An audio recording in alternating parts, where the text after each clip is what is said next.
This is a story about a man named Leto Hayworth. He was being relieved of his duties as royal capital. Starting tomorrow, he will head to a location. After that, he went back to his house and was welcomed by a cat named Silky, who can talk. Silky noticed that he was sad, so he asked what was wrong. So he told the cat that according to Archbishop Gorbel, the skills that he grants during the divine bestowal rite are all useless. So he has been reassigned to Lastoa village starting tomorrow. The cat was furious, claiming that the Archbishop is blind because Leto got the skills to personally request by Duke. Calling that a reassignment is just a demotion. Silky assumes that the Archbishop is jealous because Leto was the youngest priest and got handpicked by a duke. He probably made excuses like seduce the duke's daughter just to get rid of him. The cat also claimed that this power should be used for the good of the kingdom at the highest level. Leto rubbed its head and said that if his divine bestowal can make someone happy, then it doesn't matter where or who he does it for. Silky didn't argue because his attitudes are noble. Even though he studied like crazy to become a royal priest, he let it go. He was determined to do his best in Lastoa village. Since they were partners, the cat will follow him anywhere. The divine bestowal rite is a sacred ceremony that grants unique powers to people bestowed by the gods.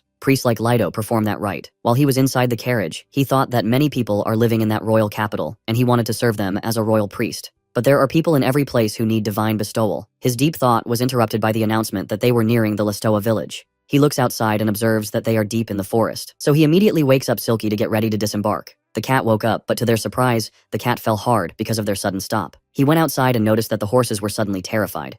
He knew that there's something in front of them, so he ran even though the driver wanted to stop him since the area is too dangerous. Then, he saw several huge wyvern swarms who seemed to be about to attack a girl. He immediately uses his staff since it's the fastest method and rushes towards the monster. The girl pointed her dagger on the wyvern, trying to protect herself, but the wyvern is still running towards her, so she doesn't have a choice but to cover her face in terror. But she noticed that nothing happened, so she opened her eyes. She saw Leto strike the monster's eyes, so every piece of that wyvern was now aiming at him. He asked the girl if she was okay and no injuries. The girl shockingly responded that she was fine. Then Silky came to them and quickly jumped into the girl's lap. When Leto left the girl to Silky, the girl was surprised that the cat could talk. Silky smiled at her. He could do more than talk. He put up a barrier to protect them. Then Leto went outside of the barrier and faced those wyvern. The girl was worried since facing a wyvern swarm alone is reckless. Silky told her to relax because Leto, swatting away some flying lizards, is like a light snack before dinner. Then Leto closed his eyes while tightly holding his staff. The girl suddenly yelled when she saw that wyverns were rushing towards Leto. But the latter was calm. He asked his staff, a relic of Arlon, to release his divine power. He lifted his staff, and a massive power of light suddenly appeared. The girl couldn't handle the light and turned away to avoid it. Then the wyvern, one by one, was being struck. After that, the girl opened her eyes and was amazed by how strong Leto was. The girl doesn't yet realize his true strength isn't in monster hunting, but in distributing SSS rank skills like they're nothing. Inside of a church, the Archbishop Gorbel seems happy without a useless brat around. Then his happiness was being cut by a knock on the door. The man immediately apologized. He showed him some of the handover materials regarding Leto's divine bestowal got mixed in the trash. The man thought that he should confirm it to him before throwing it away. Gorbel turned his back on the man, claiming that he threw those papers on purpose. The man was about to say something, but Gorbel angrily told him that it's unnecessary. He was not cleaning up after Leto's worthless skills were granted. The man was scared, so he immediately slammed the door. Gorbel was still furious about Leto, because all he ever bestowed were useless, incomprehensible skills. Just like yesterday, he told Leto that the skill level bestowed to Duke's Vargas daughter failed to work. He claimed that nothing happened to the girl even after the bestowal. Leto reasons that the skills raise one's base stats, so nothing seems to change at first. Gorbel cut him off and accused him of being a failure for making up concepts like level.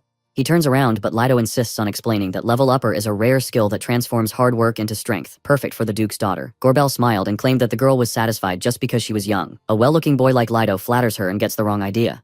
Leto was hopeless since the Archbishop won't listen to anything he says, so he handed him all the records of people that he performed bestowal on, where it includes skill summaries and info to help them grow. He wants them to be guided properly, so Leto asks Gorbel to pass it all. The latter took the paper since it was Leto's final duty as a royal priest. He evilly smiles and orders him to clear out his dorm too, and even calls him a piece of trash. While remembering those events, Leto didn't notice that Gorbel's last word suddenly came into his mouth. Luckily, the girl didn't seem to understand him, so he quickly changed the topic and said that he could only do basic first aid. To his surprise, the girl immediately bowed down to pay respect for saving her. When Leto asks if he already told her his name, the girl apologizes and assumes that he was the priest coming from the capital. She was from the village and introduced herself as Millie Chambel. She served as a sister in Lastoa village, but technically she was still in training and hadn't received a skill yet. So Leto also introduced himself, but he was taken aback when Millie admitted that she imagined some old priest since they are in a rural village, because he looks about her age and is incredibly strong. She also added that it's amazing someone like him came to their village because he took down a whole swarm of wyverns. That's why she gave him her full respect. Leto just smiles, so Silky interrupts and urges Leto to accept the praise.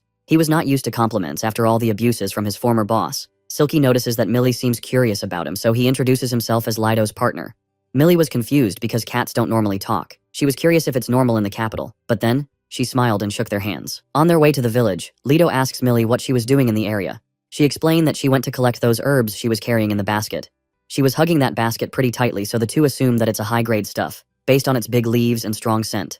She became sad and told the two that there's a strange illness going around their village, and the local herbs haven't been effective at all. She immediately apologized to them for telling a gloomy story on their first day. He can't help but be amazed at her because she searched so hard and ended up covered in cuts. It was already night when they arrived at the village. When the people saw Miley, one of the villagers announced her return. Miley saw her sister Rana and gave her a hug, apologizing, saying she was just trying to find the best herbs she could. Rana was not mad. Instead, she was worried and thought a monster might attack her on the way. An old man named Chief Kanan seems happy to see her and informed that they were just about to form a party to search for her. She apologized and happily showed what she got. She asks Rana if she's doing okay. The latter responds that there is no way she could just sleep, knowing she leaves the village searching for a cure. Then she notices Lido, who is standing on the side.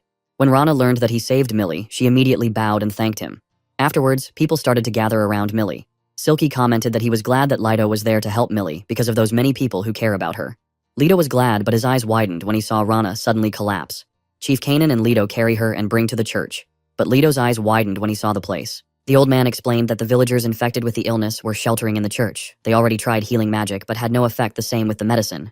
Millie gave Rana a freshly brewed herb tea. The latter smiles and lies on the chair. She assured them that she will be fine after she gets a rest. Millie was so worried, staring at her sister. Later on, Lido and the chief went outside and talked regarding the illness that infected half of the villagers, including Rana. He also mentioned that she is strong-willed, but she's pushing herself too hard. Then Millie arrived and told them that the herbs don't seem to be working yet. Even if they do, it'll take long-term treatment, but she can't keep going back more often to gather those. The chief was worried that there were no other options. The two were surprised when Lido announced that there's still a way. If it's okay, he will perform the divine bestowal on Millie. The girl immediately agrees. If there's a chance she'll receive a skill that can save her sister and the others, she's willing to do it. Then she quickly kneels on the ground and closes her eyes. So Lido lifted his hand, and a light suddenly appeared, then he put his hand on Millie's back. Chief Kanan was amazed at Lido since you can only receive one in your life. But the odds of getting one perfectly fits the situation are low even if Lido is from the capital. He was astounded when Silky suddenly jumped on his shoulder, claiming not to worry because it was Lido. On the other hand, Lido orders Millie to open his eyes. She was surrounded by the skills written in an old script, which are currently available for her, and she can choose the one she wants. Millie was astonished and didn't know what to choose.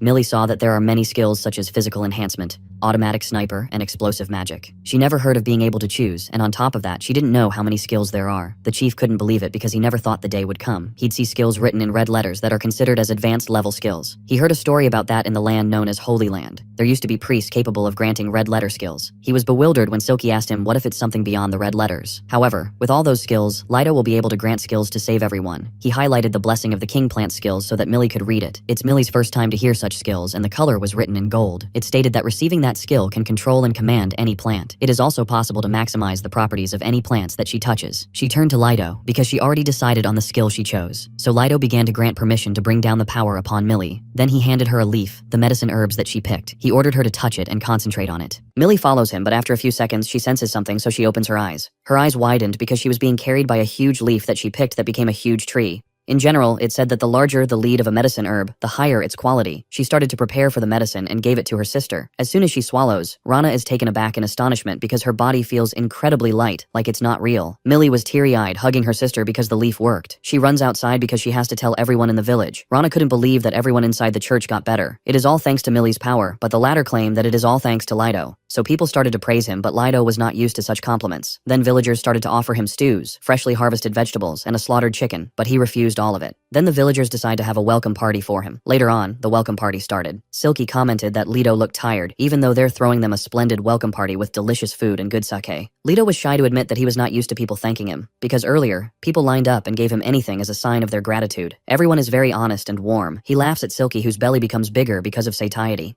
Anyway, the two seriously talk about the cause of the illness. Lido was curious because they have symptoms that he has never seen before. It doesn't seem to have been a contagious disease, but many people are being infected. Silky understands his worries, but it's enough for that day since it's already resolved. They were just chatting when Millie suddenly arrived, seeming angry and demanding an explanation. If it's true that he was reassigned in their village because he was useless, she was furious when Lido admitted. That's why Silky intervened and said that the Archbishop is arrogant and a prejudiced guy. He doesn't seem to listen to anyone and didn't even show up to witness the rite of divine investiture. Lido stopped the cat before it could say anything worse. He also said that they are able to help save the Lastoa village, so it's fine. Millie can't help but admire him and give respect to him. Later on, Rana found them and observed that her sister was with them. Lido smiles and assumes that she really looks well. Rana agreed. She was grateful to him for saving the villagers and Millie in the wyvern incident. She suggests to Leto to use their spare room to sleep, but the latter refuses and prefers to use the room at the church. But Rana insists since it's too narrow and run down. Because he was the hero of the village, it could be more okay if he stayed there, or rather, they could help him with his various things. Aside from that, they will feed him. Leto tries to stop the cat, but it's too late because Silky already accepts the offer when he hears the word food. So he shyly asks Rana if it's okay. The lady agrees and orders Millie to accompany him, then talk to the village mayor. Leto turns to Millie when he realizes that they are sisters, so he thanks them both. However, Millie couldn't help but feel excited because she was living on the same roof with Leto. She can't help but overthink, but her thought suddenly interrupts, because Leto was already calling her. It looks like she misunderstood the idea of living with him on the same roof because she was asking Leto to take care of her since she was not very skilled. Then she grabbed his clothes and led the way. Silky can't help but have commented that she was an energetic girl. Later on, inside their room, Leto was worried that it's okay for the sisters to be taking care of them like that, with a wonderful room, and the villagers also gave them lots of ingredients. But it looks like Silky was not in the mood to talk. Because tomorrow might be a busy day for them to investigate the illness, they should take a rest.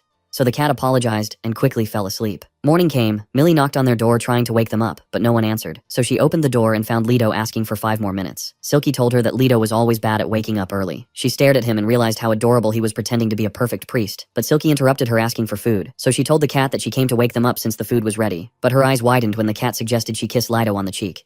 Because if they leave him, he'll wake up at noon. According to him, there's a story about the prince who wakes up the princess with a kiss, but it's the other way around. But it looks like Millie takes the suggestion seriously. So she bent close to Leto and closed her eyes. She was about to give him a kiss.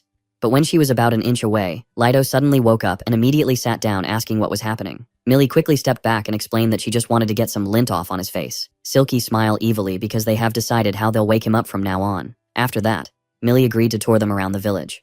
Leto plans to investigate first inside the village to look for the cause of the illness, hoping they can find something. But on Millie's thought, it's a relief that Leto didn't hate her after the event earlier. They start to wander around the Lastoa village, which is a peaceful and charming place. Millie thought that it was such a nice day, so she should have prepared lunch while the two were talking about finding anything particular. She heard them, so she asked if they were looking for something. Leto admits and actually investigates the cause of the illness. Silky is good at finding traces of magical power or any anomalies, but it seems there are no anomalies in the village. So they assume that it must be outside the village. They notice that the plants outside the village are the same, and there is a river flowing. Then he observed a smoke seen upriver. Millie told him that the smoke came from the chimney of the mining town Dowell. Leto finds the mining sounds familiar, so Millie told them that it seems many miners have come to work there, and recently found a high-quality vein. Leto and Silky knew that the mining town was worth investigating. Meanwhile, a man asks Gorbel if he has read several documents, but the Archbishop angrily asks him to be silent. The man was not bothered because even the letters that arrived that day, they're all letters regarding priest Leto Hayworth.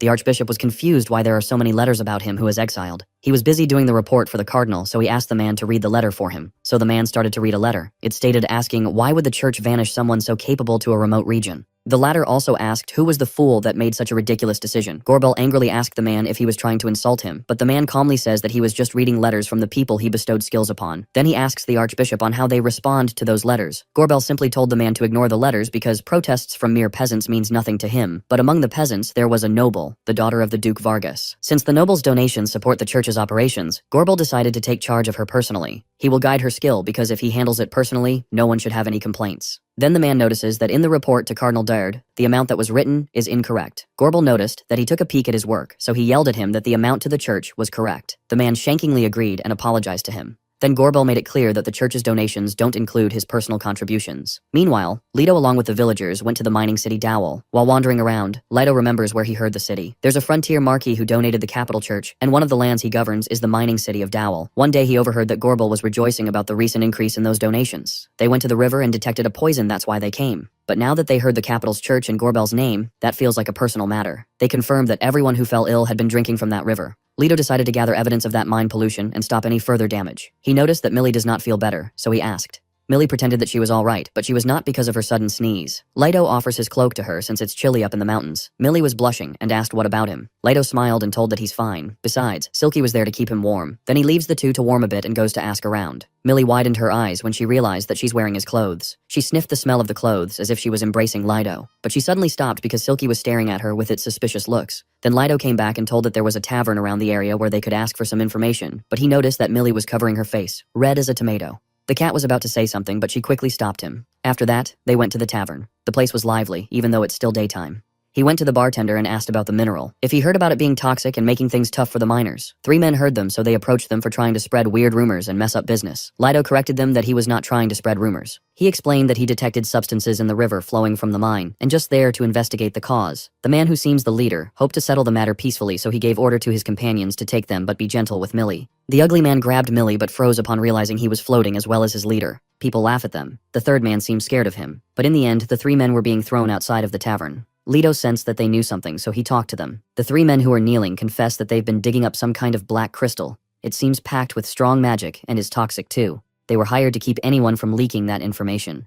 But they don't know what happened to the black crystal after it was mined. Supposedly some rich clients want the stuff, but they swear that they don't know what happened after that. Lido told them that the information was worth about 30% of the damage to Lastoa village, and for scaring Millie, but for not revealing their employee, the 3 will get an extra punishment, so the 3 simultaneously reveal that it's Lord Abe. He was the frontier marquis and should be at the Lord's mansion at the moment. Later on, they went to the mansion and waited for Silky, who analyzed the surrounding first. Then the cat came back and said that there were 2 guards at the gate with 2 more shadows inside. They need to get close to Lord Abe if they're going to expose him. On the other hand, Millie seems sad because it was probably an easy job for Lido, and she was just a dead weight, a burden to them. Then the 2 noticed that Lido suddenly disappeared. She exclaimed that she's getting his way, that's why he went alone. But to her surprise, she heard Lido's voice claiming that he was there wearing an Arsal cloak, a divine artifact that makes someone invisible. He gave her the cloak and explained that it's a special item perfect for infiltration. He also added for her not to feel a burden, that without her he wouldn't have made it to Dowell and the mansion. He thanked her for sticking with him even though it's dangerous. Then Lido threw the cloak mid-air, then apologized because they were too close. The design is for 1 person, that's why it's crumpled. Silky can't help but be amazed at Millie, who seems anxious being so close to Lido. Later on, they start to enter the entrance of the mansion. The guard, who seemed sleepy, didn't notice them. They went to the back door where Silky practically smelled the ominous magical energy coming from inside of a door. He feels close yet so far. The cat assumes that there's some kind of seal or maybe a hidden room. Lido was about to open the door, but he stopped because they heard some commotion inside. The voice seems angry, asking someone to harvest black crystal because if he does not, he will not get paid. The other voice reasoned that the miners keep quitting due to health issues and assumed that it must be the black crystal's poison. The angry voice suggested hiring other miners and the poison would be better dumped in the river. Then the 3 opened the door to look who owns the voices. They saw that a foreman explained that transporting the poison to the river is dangerous and could escalate into an environmental disaster. But the old man didn't care because the downriver isn't part of his territory, so he didn't care what happened to it. Besides, no one's going to connect the poison to unshipped black crystals anyway. Silky burst into anger upon hearing it, so he advised to break in. But Lido stops him because they need physical proof, the crystal itself. Then the old man grabs a sword and decides to fire the foreman. He was about to attack the foreman, but to his terror, in an instant, the foreman was gone. It's because Lido immediately grabbed him inside the cloak to save him. The foreman, who was shaking in fear, asked who he was, but he didn't pay attention and suggested staying hidden. Silky and Millie were worried when he went out of the cloak and faced the old man, who was none other than Count Abe. The old man was oblivious to how he managed to get into the room, but Lido didn't answer instead. He told him that he heard everything. He won't forgive him for ignoring the disaster that's hurting so many people. The old man smiled at him and denied it. Lido orders him to admit that he was the one behind it, because if he does, he'll see to it that his punishment is lighter. But the old man refused. He even boasted that he had powers, and all will be dismissed as the ramblings of a single priest. Lido had no other choice but to use force. So the old man angrily releases his skill.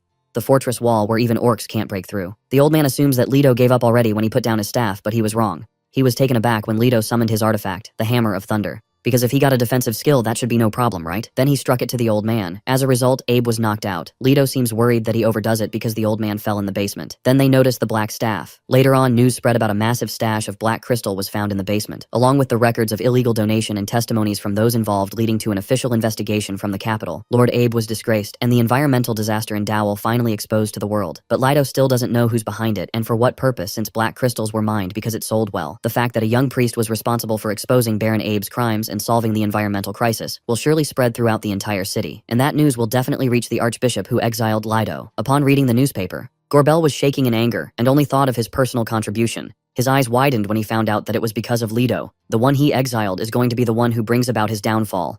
Night came. The party was about to end. Silky was lying on the table being drunk. He thought it was supposed to be a celebration for solving the village's poison incident, but he ended up being drunk.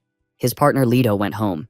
He can't move a little because Millie was on top of him. That happened because 12 hours ago, Rana was freaking out when he heard that Lido was going to do a divine bestowal ritual for 13 people. It consumes a considerable amount of his mana. Usually it takes 2 or 3 days just to perform it on one person, but doing it on 13 people is reckless. Leto explained that he's been rigorously trained by his master since he was a child. He also exercises regularly, so he can honestly handle everything just fine. Silky also told Rana that he has an exceptional amount of mana, so she doesn't need to be worried. Rana still didn't agree, so Silky also added that Leto's idea of regular exercise includes slaying dragons. Then Millie suddenly appears and looks for Lido, because she already gathered all the villagers just as he instructed. In addition to the 13 names on the list, she also accepted volunteers, and the total came to 23 people. She looks worried that Leto was really going to perform the ritual on all of them, but her jaw dropped when Silky told her that Leto can perform the ritual even with 100 numbers. Rana asks her, since she already received the ritual, if it was safe. Millie responds that it was safe since it was Lido who performed. Anyway, Lido began the ritual. Millie, as a priest apprentice, she helped by reading aloud the skills and descriptions written in sacred script. She didn't recognize any of them, but they all seemed incredibly useful. After a while, she realizes how vast the world is when her eyes start to spin. Afterwards, Leto praised her for doing a great job. Then he gave him a rough summary of everyone's skills. Some people really took their time deciding. If they change their mind, let them know they can always undergo the ritual again. Other people who heard it were confused. So he explains that the divine bestowal ritual is generally believed to be a once-in-a-lifetime event, but he can perform it multiple times. Villagers were astounded, so one of them asked if it's okay for people who already have skills.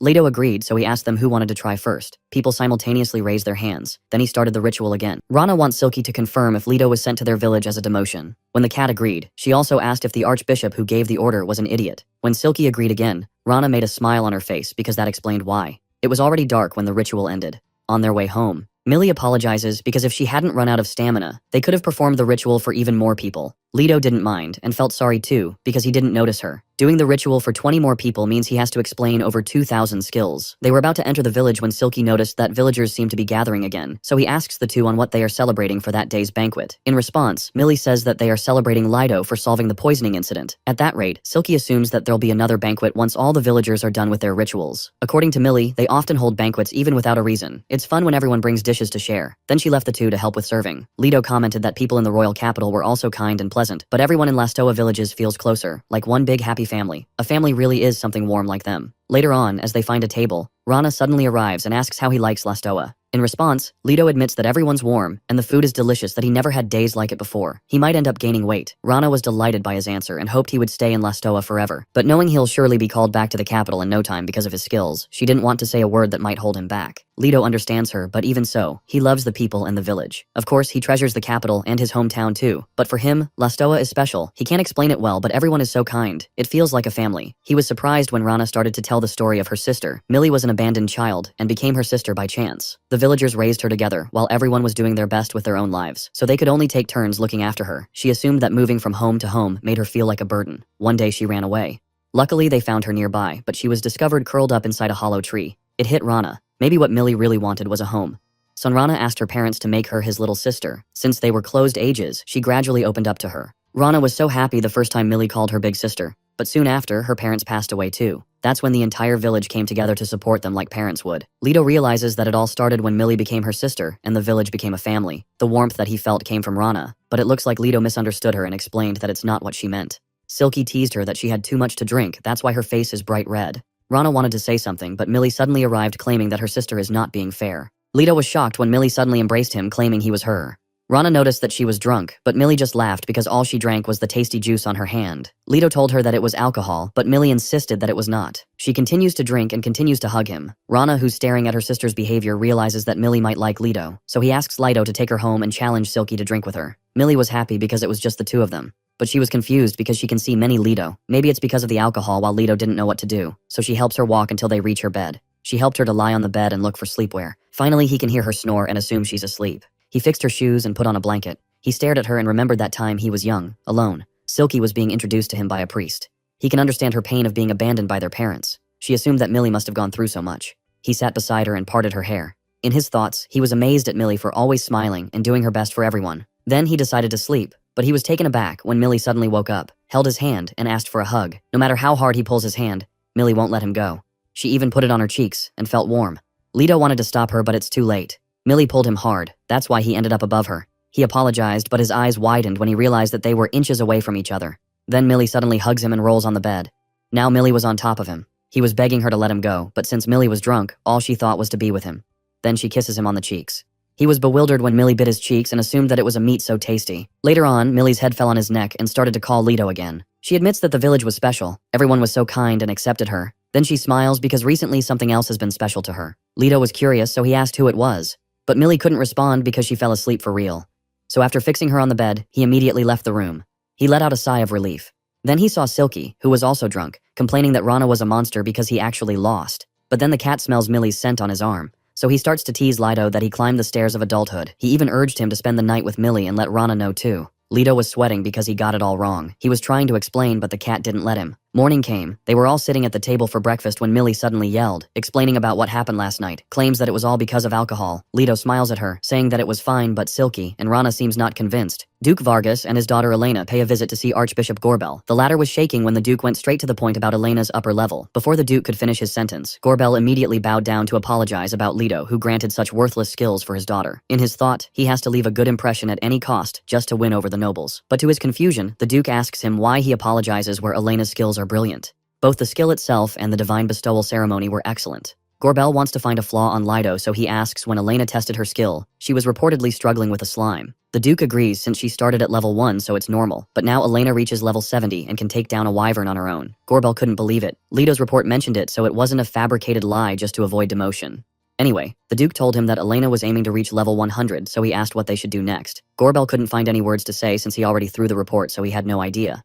He was about to tell them a lie that he ordered Leto to prepare the handover materials, but Elena immediately showed him the paper. Elena admits that she knew how to reach level 100 since Leto gave her the skill guide before his demotion. Gorbel was shocked when Elena also said that Leto gave him the copy since he was his superior. He was speechless, so the Duke asked him if he was underestimating Leto. Then Vargas furrowed his brow and told him not to underestimate his people. The Duke continues and asks him if there has been any reply from the Central Church regarding the petition submitted. Then he remembered the man asking him how the church planned to respond, and he prankly told him to ignore it. He was speechless and didn't know what to say, so the father and daughter stood up and ordered him to read the petition first to show his sincerity through action. Vargas also threatened him if he lacked that. Gorbel knew what happened. Then they slammed the door and leave him in terror. Gorbel gritted his teeth in anger. He needs to find Leto's report. On their way out, Belena told his father that there's no way he will let Gorbel take over as their new leader. If her father really cares about the people, then he should worry more about the monster plaguing the land than about some trash archbishop who had her master demoted. Then she found out that Leto was in Lastoa, so she decided to go there. She was excited to see his master Leto again. Meanwhile, Leto warns Millie that there are 3 boars in her way. She immediately asks the plants to lend her their strength. Then she used her arrow rain of sturdy branches that struck those bulls. She was happy to see that she defeated it. On their way home, Leto praised Millie for her impressive moves. That's because she used to play in those hills and woods all the time.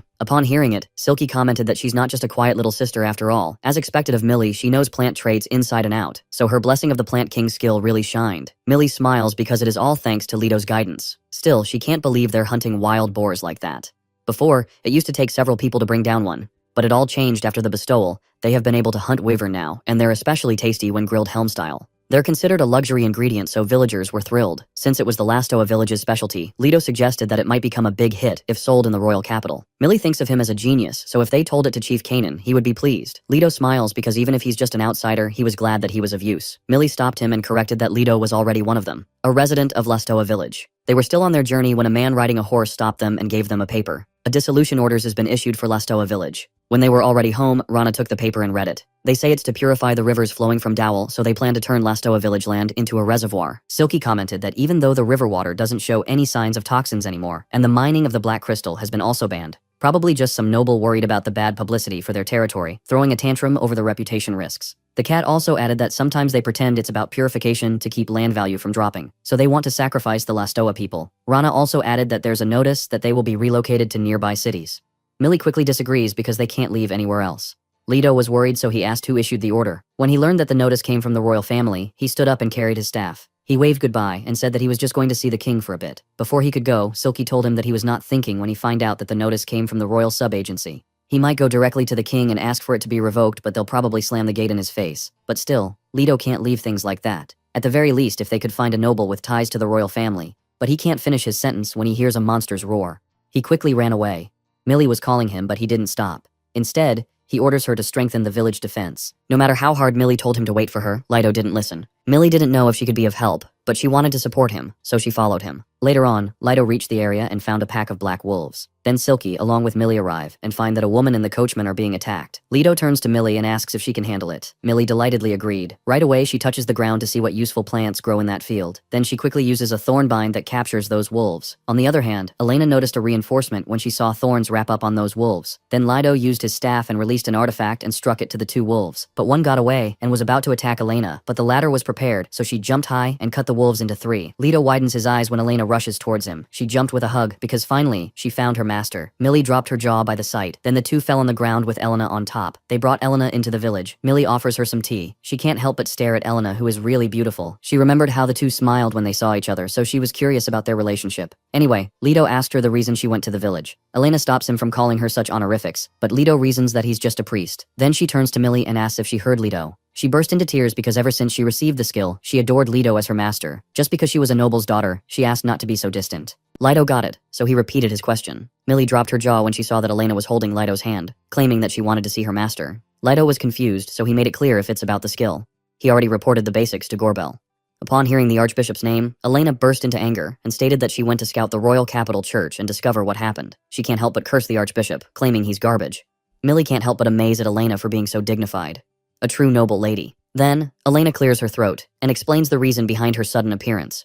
She came to see him because she had a request from her father. She also added that lately, monsters have been appearing in large numbers within their territory. Because of their numbers, they believe there's a boss monster involved. Silky interrupts and asks if they want Lido to help them. Lido responds that he will help, that's why Elena suddenly jumps to hug him. While doing so, Millie seems to be studying her moves, being a noble. Silky told Lido that it's fine to be kind-hearted, but he asked about the problem of Lastona village. Elena was overacting when she found out that Lastoa village is in danger of being abandoned. It was an emergency since they already got a notice. That's why Lido was going directly to appeal to the king. Elena could help them because his father was a duke, so speaking to the royal family is nothing for him. Lido was delighted, so Elena asks Millie in exchange for lending Lido's strength to their territory. They will ask Duke Vargas to negotiate for Lastoa village. Millie was grateful to them. Since everything was settled, they can now depart right away. But the problem is the carriage that Elena used to came in Lastoa was damaged, and the town of Farsal where his father is quite a distance away. Lido looked at Silky, who was shaking because he got an idea for that, but he needed to ask permission from the cat. Silky didn't agree, but he had no choice when Lido took out the carpet of Solomon. The two girls were amazed since it was floating. After that, they rode into the carpet and right away, they flew. Silky and Elena were terrified because they were so high and fast, they might fall. While Millie seems to be enjoying the ride, but she noticed that Elena was making her moves and holding tight on Lido. An idea came to her, so she also acts scared and quickly hugs Lido. Because of it, the carpet was not balanced, so Silky was frightened that they may fall. Later on, they arrive at the Duke's mansion and exchange greetings. The Duke was worried about his daughter when he observed that she seemed not feeling well, but he was confused when her daughter dismissed him and told that it's just carpet sickness since he never saw a flying carpet. Night came. Vargas elaborated about those monsters. They were holding them off on the front line. The local vigilantes and adventurers are doing their best. Lido asks if the monsters are attacking at the southwest. Vargas agreed and asked him to look at the center of the front line where the Sariana Grand Falls were located. That entire area has been off limits since the monster outbreak. Lido couldn't believe that the famous scenic spot turned that way. Elena asked his father if the unit led by her master Lido will strike at the enemy's main base. Vargas agreed, but it depends if Lido will agree. The latter responded that he agreed, that's why he came. Holding his aching shoulder, Vargas sadly told them he was not able to protect his own territory. But if he had been of any use, things might have turned out a bit different. Elena told her father that she has gotten stronger. Because Lido is with them, they will protect the crown so he doesn't need to worry. Vargas smiles and leaves everything to his daughter. Then they all decided to move out tomorrow. Later on, Millie was wearing her sleep clothes. She can't help but giggle because the bed was so fluffy. She lay down on the canopy bed but was disturbed by a knock on the door. She was surprised when she saw Elena, who seemed hesitant from asking. But then, she admits that she's not good with unfamiliar places, so she asks if she can stay in her room. Millie delightedly to agree since there were two beds. Out of the blue, she asked Elena why she chose combat skill, but she immediately covers her mouth because that may be a rude question. Elena smiled and said that it's exactly her wish, to grow stronger with every monster defeated. Then she asked if she saw her father's arm, and elaborated that over a decade ago, there was a monster assault near the royal capital. That's when he got his injury. Seeing her father lose his arm, she couldn't stop crying. He gained the title of Duke from that event, but all his concern is her future being secured. Using his body for the sake of other people, that's what makes him a true noble. That's why she, too, wants to live up to the title of Duke and become the arm he lost, by honing her strength. Millie burst into tears upon hearing her story. She admired her for being so brave, beautiful, so graceful, and devoted to her father. She was overwhelmed because there's so much to learn from her. Elena doesn't like only receiving. She aims to be even stronger than her father. She asks Millie if that is the same reason she adored Lido so much, because she was just grateful to Lido for granting her wish. Millie didn't know what to say because she might be caught, but Elena can obviously see it through her. She knew Millie loves her master. She understands it perfectly because it's exactly how she feels. Then she decided to sleep since they will be hunting monsters tomorrow. Millie was confused if she was going to sleep on the same bed with her. Elena was tense and asked if it's not okay with her. Millie didn't mind, so she asked what she normally does. Millie burst into laughter and started to tease Elena when she found out that her maid will sleep with her. She even taunts her that she sings her a lullaby so that she can fall asleep. The next day, they arrive at the Sariana Grand Falls where monsters seem waiting for them.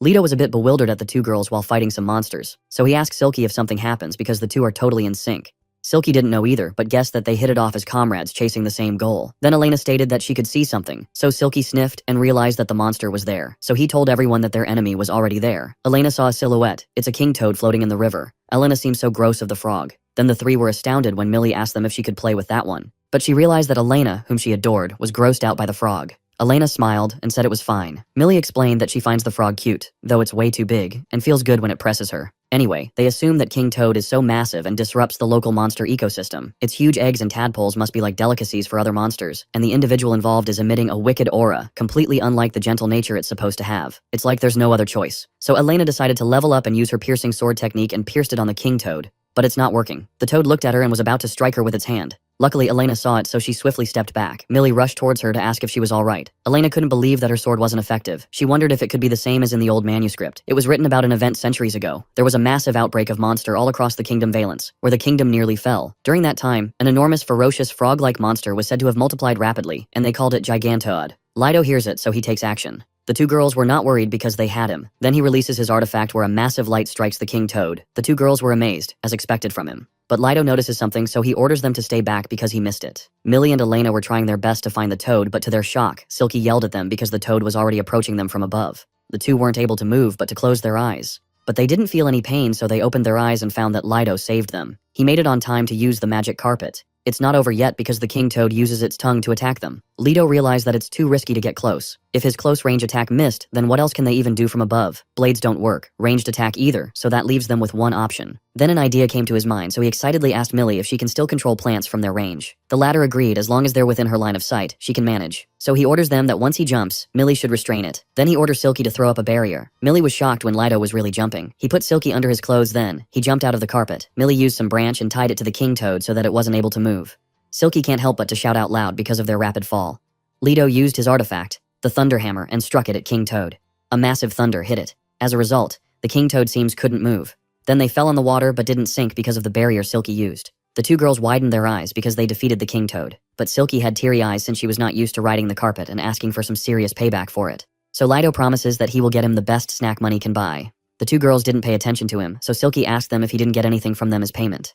Before they could respond, Millie saw something that made all their eyes turn to look at it. The Gigantoad looks smaller after being defeated. It almost looks like a normal King Toad. Millie called Lido when she saw something on the toad, a black crystal. Meanwhile, a man riding in a carriage seemed frustrated when he sensed that the frog's presence was gone. Now, it was time for the gods to will it, and the world was about to change from this moment. After the battle with the Gigantoad, Lido and his team went home. Vargas was happy to see they were safe. He can tell by the look of their faces that they won. Lido announced that they eliminates the Gigantoad, believed to be the cause of the monster outbreak, so the situation will now gradually settle. The Duke was astounded when he found out that the monster was a Gigantoad since it's from the historical records. Elena interrupted and said that the battle was tough, but they have her master. Lido was shy and said that they won because of everyone's effort. Vargas assumed that it was a pierced battle, so he bent down to pay gratitude to Lido. But the young boy was shy since he was not used to it, telling no need to thank him. Then he gave him a piece of cloth where the black crystal was being wrapped. Vargas was bewildered because it's the same kind that plagued the Lestoa village. Lido didn't know what it was inside of the toad, but it was definitely brought in by someone. And due to the black crystal's influence, a normally docile king toad was transformed into a violent gigantoad. Vargas didn't believe him somehow, so he asked how he was so sure. So Lido explains that black crystals have strong magical power, yet are also toxic. But that one had been detoxified. That means it was mined and purified by human hands. Vargas made a wild guess that it might be buried nearby, and the king toad found it by chance.